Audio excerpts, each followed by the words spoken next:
ഇഷ്യുവിനും കൂട്ടിയിട്ട് അവൻ്റെ സ്കൂൾക്ക് പോവായിരുന്നേ. എന്താണെന്ന് വെച്ചിട്ടുണ്ടെങ്കിൽ അവൻ്റെ റിസൾട്ട് അറിഞ്ഞിട്ടുണ്ടായില്ല. റിസൾട്ട് ഓൾറെഡി അറിഞ്ഞിട്ടുണ്ട്, മെസ്സേജൊക്കെ വന്നിട്ടുണ്ടായി.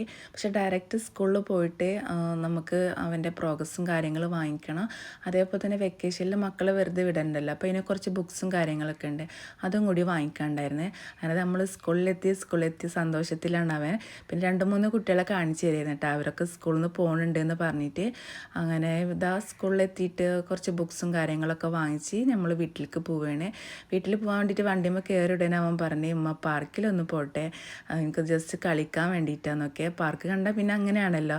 പിന്നെ നട്ടുച്ച സമയമാണ് കേട്ടോ, ഭയങ്കര വെയിലായിരുന്നു. അപ്പോൾ കുറച്ച് സമയമൊക്കെ കളിക്കാൻ വേണ്ടിയിട്ട് വിട്ടിട്ടുണ്ടായി. അപ്പോഴേക്ക് നമ്മൾ വീട്ടിലേക്ക് പോകാൻ വേണ്ടിയിട്ട് നിന്നിട്ടുണ്ടായിരുന്നേ. അങ്ങനത്തെ പോകും വഴിക്ക് തന്നെ എന്തെങ്കിലും വെള്ളം കുടിക്കണം എന്നൊക്കെ ആഗ്രഹം ഉണ്ടായിരുന്നു, കരിമ്പ് ജ്യൂസൊക്കെ. പക്ഷെ അതൊന്നും അവിടെ കണ്ടില്ല. നമ്മൾ വീട്ടിലെത്തിയിട്ട് ഇതാ ചോറ് കഴിക്കാമെന്ന് വിചാരിച്ച്. നല്ല വിശക്കണുണ്ടായിരുന്നു. ചിക്കൻ ഫ്രൈയും അതേപോലെ തന്നെ മോരിക്കറിയും പപ്പടവും ഇതൊക്കെയായിരുന്നു ഉണ്ടായിരുന്നത്. അങ്ങനെ ഫുഡൊക്കെ കഴിച്ച് പിന്നെ കട്ട് ഫ്രൂട്ട്സ് ആയിട്ട് വാട്ടർ മെലോൺ ഉണ്ടായിരുന്നു, അതും കൂടിയിട്ട് കഴിച്ചിട്ടുണ്ടായിരുന്നു. പിന്നെ വൈകുന്നേരമൊക്കെ ആകുമ്പോഴേക്കും ഞാൻ ഒന്ന് സൂപ്പർ മാർക്കറ്റിൽ വന്നതായിരുന്നു.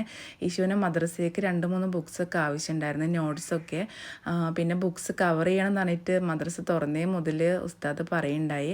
അപ്പോൾ അതും കൂടിയിട്ട് വാങ്ങിക്കാനുണ്ടായിരുന്നു കേട്ടോ. പിന്നെ അത് സൂപ്പർ മാർക്കറ്റിൽ വന്നു കഴിഞ്ഞാൽ പിന്നെ അല്ലറ ചില്ലറ സാധനം എടുക്കുമല്ലോ, അതും കൂടിയിട്ട് എടുത്തിട്ടുണ്ടായേ.